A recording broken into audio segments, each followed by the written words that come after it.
Halo semua, perkenalkan nama saya Eva Tampu Bolon, NIM 4611417007, Prodi Teknik Informatika, jurusan Ilmu Komputer, angkatan 2017, Universitas Negeri Semarang. Nah, di video kali ini saya akan menjelaskan tentang sebuah jurnal internasional yang berhubungan dengan mata kuliah Sistem Pendukung Keputusan. Saya mengambil jurnal internasional ini dari link Springer. Nah, nanti bisa diakses di link yang saya buat di bawah. Saya mengambil jurnal yang berjudul Ergonomics as Basis for a Decision Support System in the Printing Industry. Nah, dari judulnya aja udah ketahuan kalau jurnal ini akan membahas tentang permasalahan di industri printing atau industri percetakan. Sebelum saya menjelaskan tentang jurnal saya lebih dalam, saya akan menjelaskan tentang kata ergonomis atau ergonomik. Kata ergonomi dalam Wikipedia yang saya baca adalah ilmu yang mempelajari antara manusia dengan elemen-elemen lain dalam suatu sistem, serta profesi yang mempraktikkan teori, prinsip, data, dan metode dalam perancangan untuk mengoptimalkan sistem agar sesuai dengan kebutuhan, kelemahan, dan keterampilan manusia. Dalam KBBI secara online atau Kamus Besar Bahasa Indonesia, kata ergonomi itu merupakan penyelesaian antara pekerjaan, jenis pekerjaan, dan lingkungan pekerjaan, atau lingkungan tentang hubungan di antara manusia, mesin yang digunakan dalam pekerjaan, dan lingkungan pekerjaan.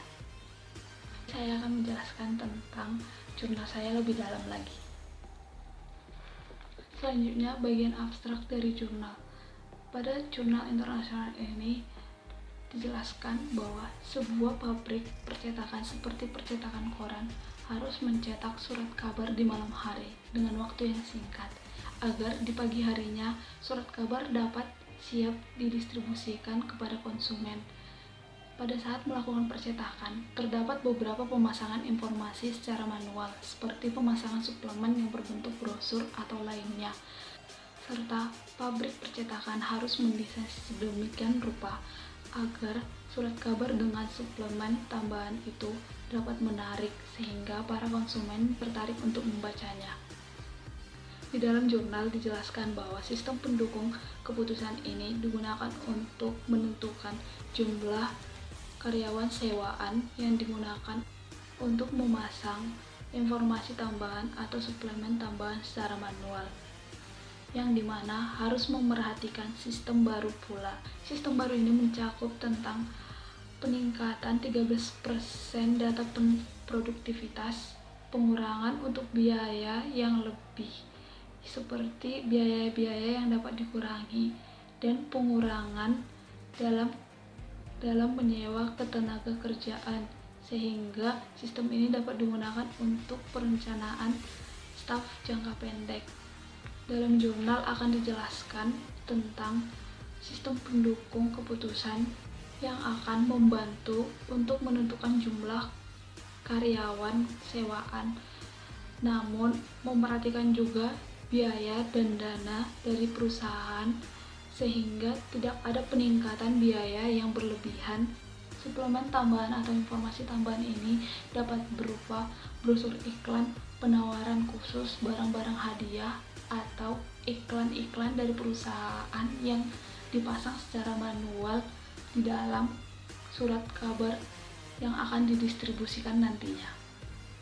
Tujuan dari penelitian ini adalah menentukan jumlah karyawan sewaan, yang dimana jumlah tersebut tergantung dengan kondisi spesifik, yaitu jenis suplemen yang termasuk dalam surat kabar sehari-harinya, sehingga jumlah karyawan itu bergantung dengan berapa banyak informasi tambahan atau suplemen tambahan yang akan dimasukkan ke dalam surat kabar nantinya, sehingga ini juga dapat berpengaruh atau bergantung kepada waktu siklus dan tingkat pencetakan. Nah, kita akan masuk ke bagian permasalahan. Tahap utama dalam proses produksi adalah percetakan, penyisipan, dan pengiriman, di mana mencetak halaman-halaman koran yang akan dicetak, dilipat, dan disisipkan untuk tahap-tahap berikutnya. Kemudian penyisipan adalah operasi memasukkan suplemen ke dalam surat kabar cetakan yang diterima. Kemudian yang terakhir adalah pengiriman, itu terdiri dari pengemasan koran dan pergerakan ke dermaga ke distributor yang akan dikirimkan ke konsumen. Dalam hal ini, kegiatan penyisipan adalah tahap dengan biaya tenaga kerja yang tinggi. Khususnya penyisipan manual adalah yang paling mahal dan dalam hal personal, karena ini disewa dari perusahaan luar untuk melaksanakannya. Jadi di tahap penyisipan ini memerlukan karyawan tambahan yang memakan banyak biaya tambahan juga. Lanjut ke deskripsi masalah, yaitu penyisipan suplemen. Pertama, tahap penyisian.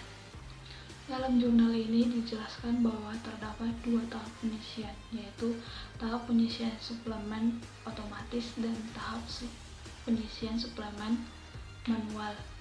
Yang pertama, suplemen secara otomatis itu di mana suplemen tambahan itu dapat digulung dalam disk karena surat kabar dan suplemen berbagi dimensi dan kertas yang sama.